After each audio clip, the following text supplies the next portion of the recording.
becoming the Olympic champion and breaking the world records all in one. And that makes you an icon. I mean, I think everybody will remember you as one of the most beautiful athletes to watch. How graceful you went over the hurdles. I mean, it was beautiful to watch. Everybody who's listening to this, don't get me wrong, okay? But if I knew what I was going to be doing 10 years, I would have given up 10 years earlier. Oh, really? Yeah. If I can pass on anything, my knowledge, my experience, anything like this, I always want to help develop the next generation, because I think I was helped by so many people that I've got to give something back. I've got to have that sense of return.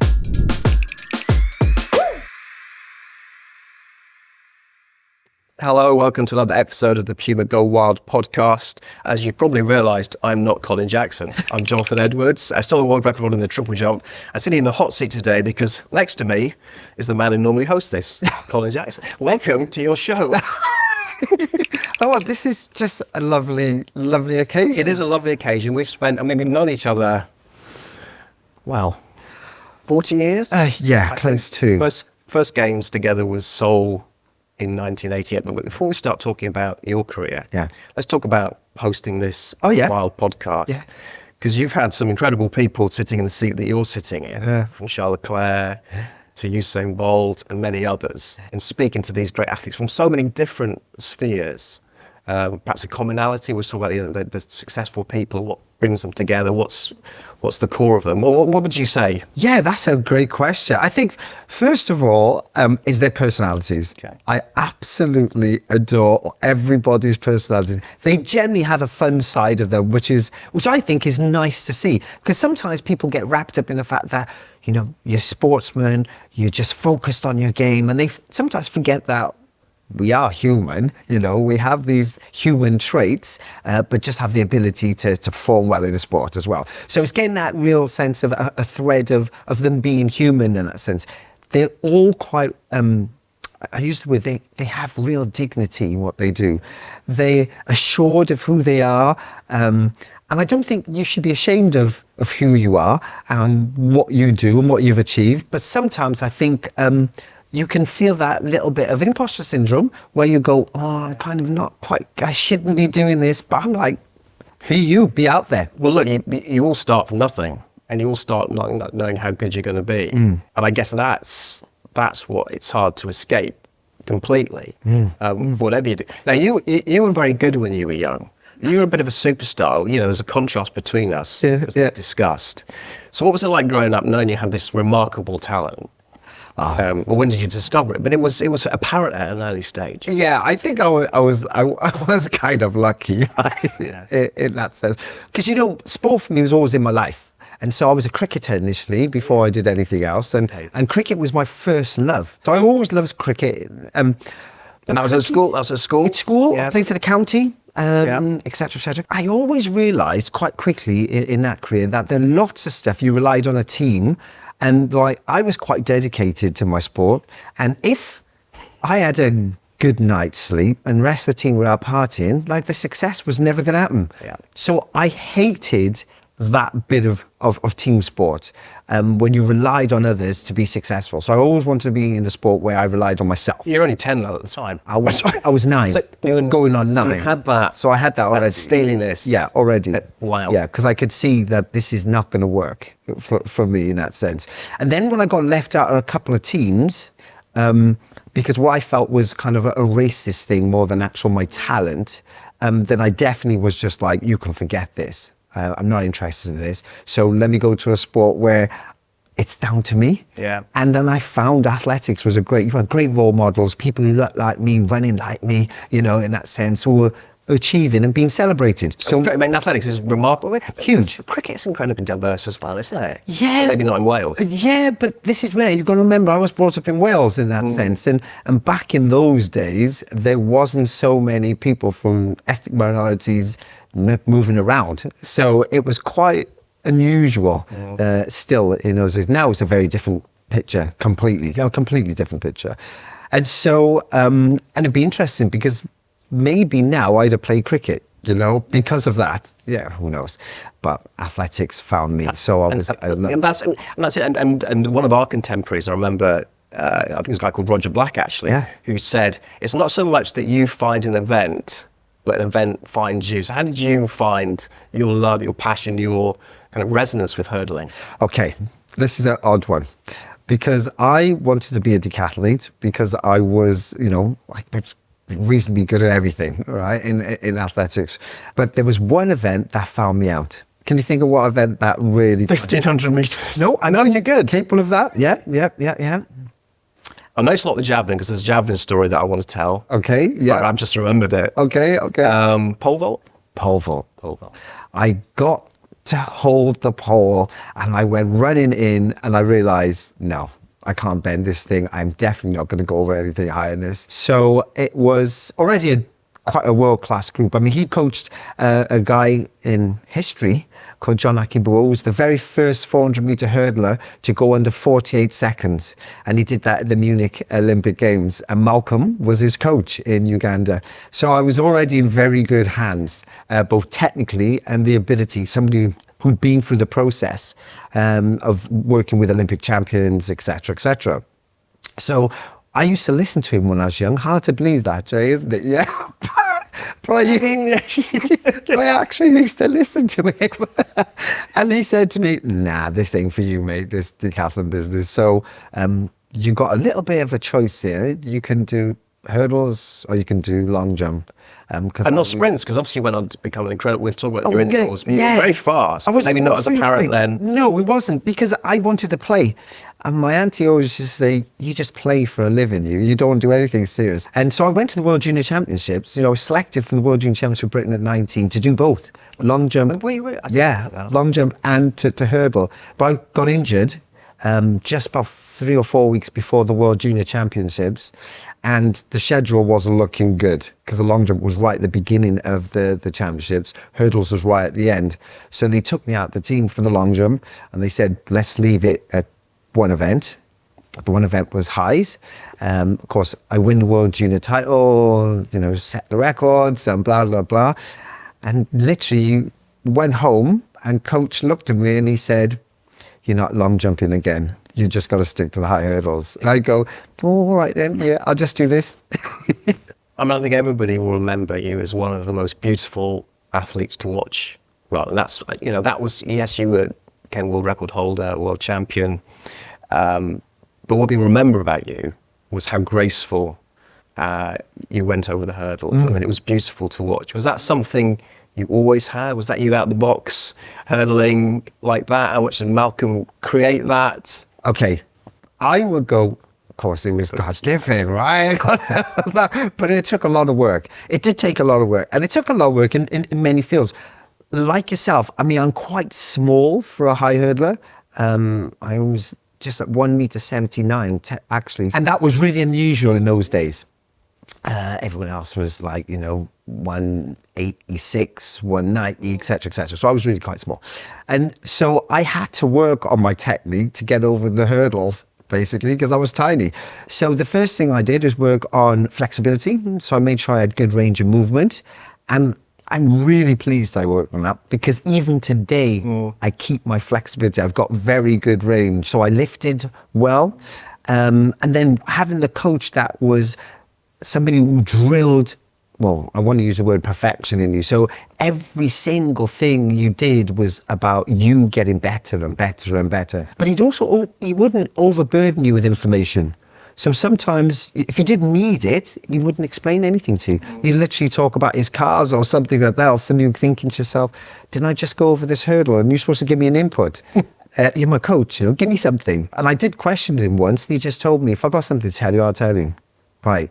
What I have got to tell you is I've got to go get my brakes fixed on the car. So he was very, very aloof like that, Malcolm. Yeah. So you had success early, world junior champion. At what stage did you lie in bed at night and think, I can be the best in the world? Oh, no. Or did you not? Or was it? No, I never had that thought, honestly. No, that I was going to be the best, I could be the best in the world. I liked challenges. So I like being an underdog and taking on somebody. So to actually be the best changes the whole dynamic. of who you are and expectation from people, etc., etc. So I loved, when I was young, I always had people I was kind of, just biting at their heels constantly. So even, at 20, I was a World Championships bronze medalist in Rome. In Rome, 87. And 87. So that kind of set me up already. I was thinking, because you had a rivalry, didn't you, with John? It wasn't just because being the best in the world. It was about being the best in Britain. In Britain, and when the second best in the world is from your country, and there's only 4 days between us in birth, so we're virtually exactly the same age as well. So I always had John coming through all the ranks, which was exciting because it always meant there was a bit of a challenge. But in the same breath, it can also be frustrating because if you're not the king, you can get forgotten because you're doing amazing things in the same event, in another event maybe. But that's when I was kind of like, 20, I realized I could be pretty good. And of course, when you win a silver medal in a 21, you said I can go. Seoul. Yeah. And I guess Roger Kingdom, who was he was the best of all time, world record holder. I took his world record, which was a delight. Which was a delight, yeah. So we'll come on to the world record. Yeah. 93. Yeah. You'd had a silver medal. Yeah. From Seoul, and then you kind of just think, well, I'll upgrade next time. Absolutely, of course. And it didn't quite go the way anybody expected, not least. So talk a bit about Barcelona, because that was... Yeah, that was the biggest moment in my life, which completely changed my life.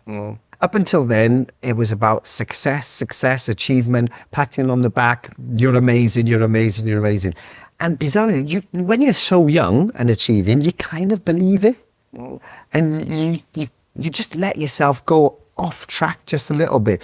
And I never allow people to smack me back on track when it really mattered. So when arriving at the 92 Olympic Games and beating the second best hurdler in the world was my training partner. So I had Mark McCoy from Canada. So I had him in the bag. He's the second best in the world. So I trained every day. And you worked him every day? Every single day. There was never an issue? Not a concern. So arriving at the Barcelona Olympic Games, as you can imagine, I was very, very excited about becoming the Olympic champion because it's my right of passage, right? This is who it's going to be it. And the clock said 13.10.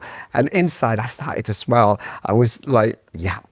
This is where I need to be at. That race was one of the moments in track and field where you were supreme. Yeah. Nothing could touch you. I mean, you jogged 13:10. Yeah.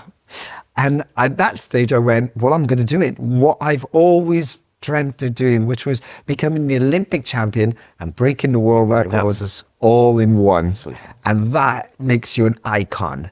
And I thought, that's where I'm going to be. This is so set up for me. This is just perfect. So you won your world title, you're the world record holder. How do you then, what's your refocus? Do you just start thinking about Olympic title? Is that, I mean, you're still quite a way away, aren't you? 93, No, I think the first thing for me was enjoy it. Yeah. Just try and enjoy and celebrate with everybody and just really just enjoy that particular moment because they're rare. To be a world champion and a world record holder in one city, it's pretty rare to do. So I was kind of like, this is special. Let's enjoy that. And the refocus really didn't come until the winter because I then was going to look at where I can improve, but also I wanted to set myself targets, different targets. So that's why I came out of that summer and decided to go, let's do indoors and let's try and see if we can do anything special in the 60 meters as well as the 60 hurdles. And did you double up?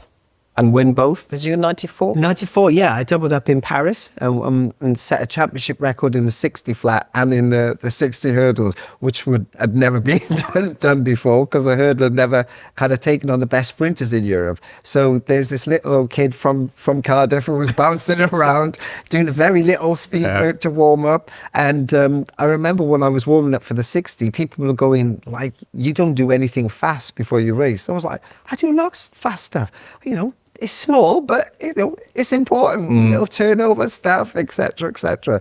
And I think I surprised a lot of people by winning the title, plus also setting the championship record. They're like, "How are you doing this?" And I was like, "Well, I mean, you're right. In my view, you were always one of the most talented athletes on the circuit. And you look at different athletes and think, wow, they're incredibly talented. They do things in a beautiful way. And you were definitely one of those. I was a bit in awe of you. It's a combination of work. Yeah, for sure. And that natural ability to do it. I think one of my biggest assets was my ability to listen and then to apply what I was told. And I think that itself is unique. And I think the best of the best can always do that. They can listen and then apply it and make it work. I think that's the true talent. Yeah. Now, forgive me for saying this and asking this question, but you didn't win an Olympic title. How do you feel about that? This is quite interesting because, you live in the United Kingdom yourself, and I think if you ask many people about me, they would all think that I've won an Olympic title. Yes, yeah. And I think that goes because of the longevity of my career. I was in the sport forever. So they saw me breaking world records, winning world titles, European titles. So I think at that stage, they most probably think, well, he must have, in a sense. But no. And I don't, as a competing athlete, it got to me a little bit because I was thinking, I'm good enough to be an Olympic champion. But unfortunately, circumstances, I was injured. One in 2000, it was my quad. In 96, it was my knees. In 92, I should have won. It was my attitude. And in 88, I was just young, So there was always reasons for not winning them. But it was certainly a frustration as an athlete because I think potentially, everybody knows you should have been Olympic if there was a should, and there isn't a should. So there's the Olympic title, and then there's the world record, and you held it for many years. Yeah. What was your feeling? I know what my feeling is. What was your feeling to be the world record holder? It was a huge honour being a world record holder because I remember sitting with my sister when we were younger and going through this book called the Guinness Book of World Records, right? And I remember literally flicking it and coming to the page on track and field. And because Don Quarry from Jamaica, and of course I have Jamaican heritage in that sense, was a 200-metre world record holder with Tommy Smith, right? At that time, I remember thinking, man, I wonder if I could ever be a world record holder at anything. At that stage, I wasn't thinking, I knew it wouldn't be shot or discus, right? But it was definitely could be more towards the sprinter side. But you never, ever believe it's going to be you. Yeah. How many billion people are on this planet, and you're the chosen one to be the ultimate, the best. An incredible career. How was retirement? And starting again. Again. We both laugh on that. Okay. Yeah. Retirement. Okay. Let's say this about retirement. And everybody who's listening to this, don't get me wrong. Okay. But if I knew what I was going to be doing 10 years, I would have given up 10 years earlier. Oh, really? Yeah. But... So you enjoy what you're doing now more than... Hear me out first. Hear me out first, in a sense. So, but it doesn't mean I didn't enjoy those 10 years of my athletic career. I did enjoy those, but I think I had so much worry and anxiety in those 10 years as you're coming to the end of your career, what you're going to do. I didn't enjoy them as much as if I could have, knowing what I was going to be doing post-athletics. So this where we are today, I absolutely love, and it's a dream. I think every day I wake up and I think to myself, you have a life, you Jackson, don't you? You do. Yeah. Because, you really do. You have a life, Jack. I can barely keep pace with you for a day. Or a week or a year. Or... I remember my nephew when he was young, 4 or 5. Right, so when he was super young, he used to look at me and say, "Uncle, you're always on holiday." I was like, "That's like working." That's the thing, yeah. Always on holiday. But yeah, I think I'm blessed with it, and I thoroughly enjoy it. I meet the, icons of sport. I get invited to events that people will only dream. I've lived a life. When I think about it, my life has been. I most probably had about 20 lives, what I've done and what I've achieved and who I've met and the experiences. If I just sat at home now from here on in and just reflected over time and time and time, I've been truly blessed both as an athlete and post.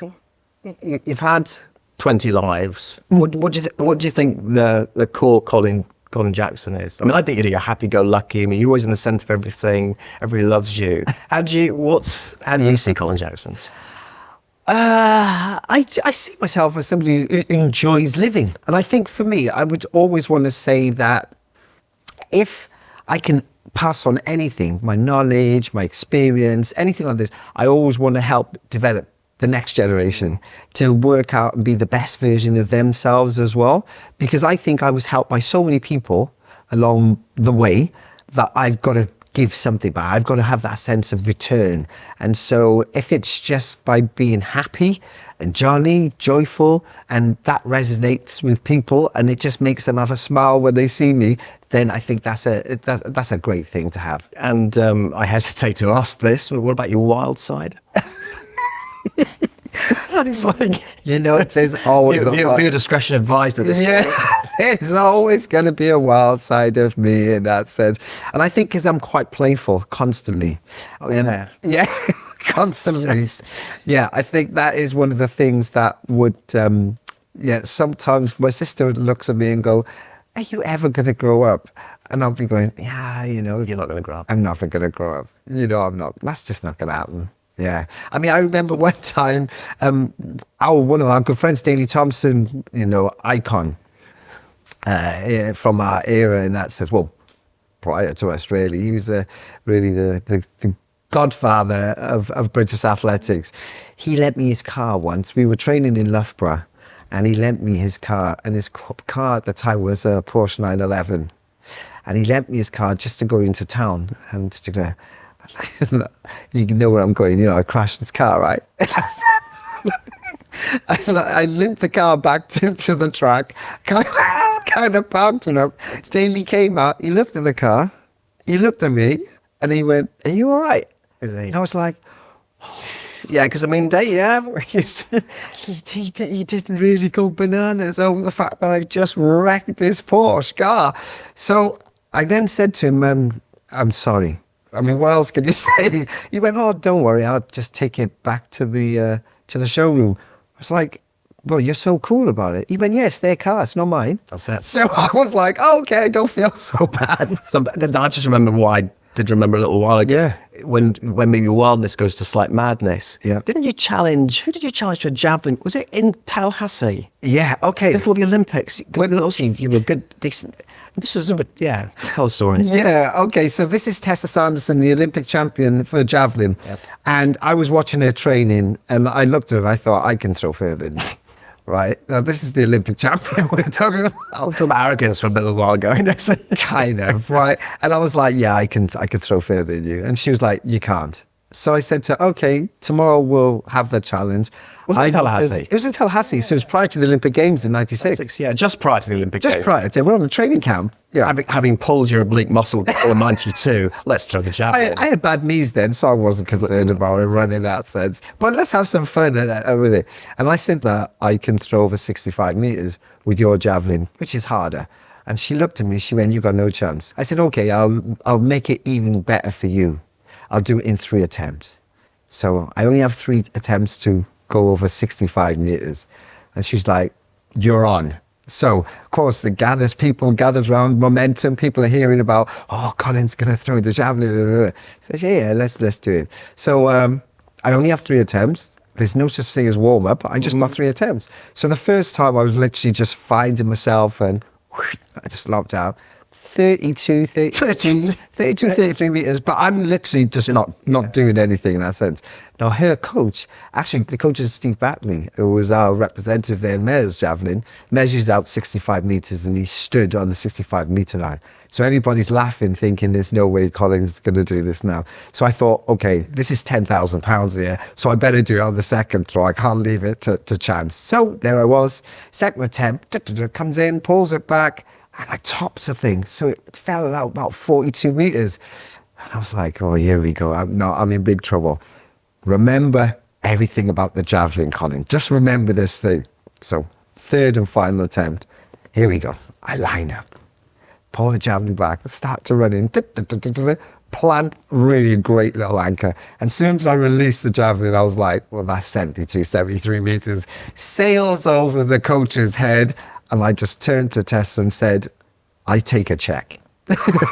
And did you pay it?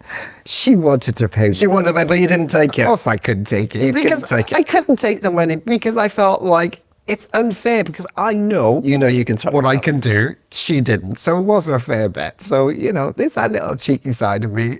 A little cheeky, that's for sure. Right, it's time for quick fire. Okay. Coming to the end. I haven't actually read these, so I'm looking forward to it, right? All right, okay. In one word.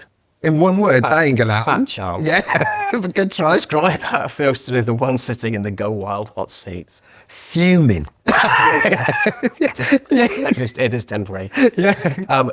Your most worn Puma piece. Oh, my most worn Puma piece. In fact, I'd actually like to know how many Puma pieces you have at your home. I know. If you think I've been with the brand like 32, 33 years, so I've been with Puma a very long time.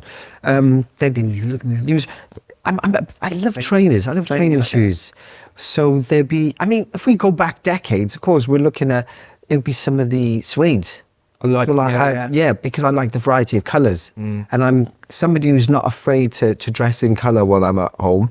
And so I'll go out in as bright and as airy. Okay. And at this moment, we've got a lovely pink and green kind of set of suedes that are out there. And every time I put those on, people go, oh, where'd you get those from? And I go, I'll give you one guess. I'll give you one guess. Exactly. Do you ever wear anything which isn't Puma? Yeah, sometimes. I think right. My underwear and Puma today. Wildest thing you did to celebrate a big win? The wildest thing I did was prepare for this, a whole pecan pie, which was massive, right? Because I love pecan pie. And during my career, as you know, I didn't eat so much and I was kind of... You had lots of fatty things. So to eat a pecan pie was just like outrageous for me. Until I saw it being made and I saw how much sugar, treacle, butter, I went, I will never have pecan pie again. And I haven't had a piece of pecan pie most probably since the late 90s. Just because I saw it being made, I was like, I can't eat this. You had so many weird things going on when you competed. We had the whole, dairy milk. I remember that chocolate thing. Yeah. I used to eat 200 grams of chocolate the night before I competed. It was a pain in the backside when you were doing rounds, and especially when we had 4 rounds and I'm having nearly 800 grams of chocolate, but it was a bit tedious. But look, it did the trick, right? It wasn't to do with performance, was it really? It's about feeling good about just feeling good and feeling happy. Yeah. Sugar will do that to you. It will do. Any pre-race superstition you always stuck to? Okay. I like how Jonathan goes, question 5. No. Oh dear. Oh dear. Okay. All right. I used to always race in championships in literally, I don't know how to say this. So I used to have my underwear, right? I never, ever, ever, ever used to wear underwear. I just only used to wear what was in the shorts. That was it. Shorts. No, you can't wear underpants in the shorts because I had the little... Yeah, the little veins. Yeah. It was like... and then one time I grabbed the pair of... So let me just tell you, I used to put my shorts on at the track, right? So it's to just literally pull, pull it down. Yeah. Right. And then I realized one time I actually cut the underwear out of the shorts because I was going to wear my own underwear. And I took those shorts down to the track without the underwear. And I raced, and then I was got quite annoyed because nobody really realized I'd cut the underwear out. So like, that's not good. No, it's not good. Hey, just think about it. Yeah. Why do you never wear Lycra? Oh man, You've got a good body. I wore Lycra at the Olympic Games in '88. That was it. It was the end. And I tell you what happened was every time you did a false start, not me, not you. I was golden. No false starts coming out of this chap here. But when you go into a false start and you go into the set position, as what we were just describing, everything drops forward a little bit. And then if there's a false start and you just stand up, well, everything is up here. And you spend your time kind of like shuffling yourself around. And I was like, this is rubbish. This is never happening again. Cut it. So that's why me and Lycra didn't work out. Didn't work out. But you could have worn underpants under Lycra. Yeah, but still anyway, this is going down. Something else. Right, question 5.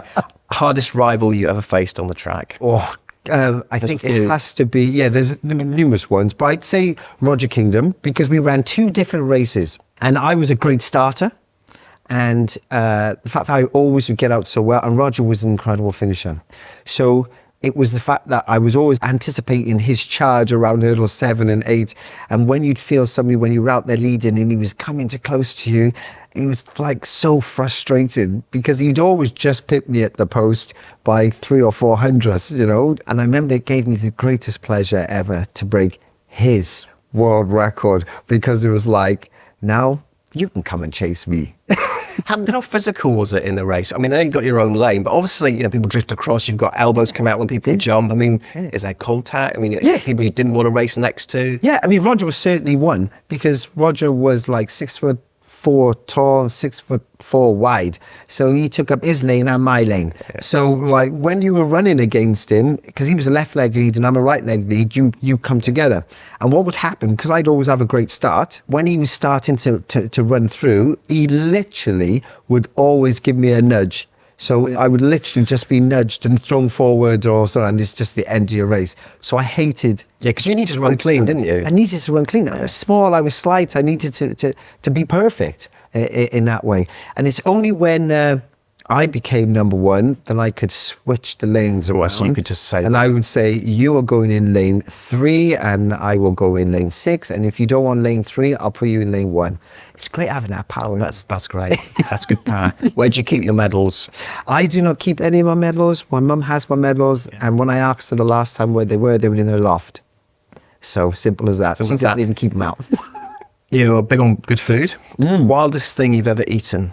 Oh, I was on a trip in Mexico and I had grasshoppers on a pizza. I know. You look at me, your eyes lit up then. Well, you want to try it? Yeah, I don't think I want to do that. It's fine. It's absolutely fine. Craziest thing a fan has ever said to you?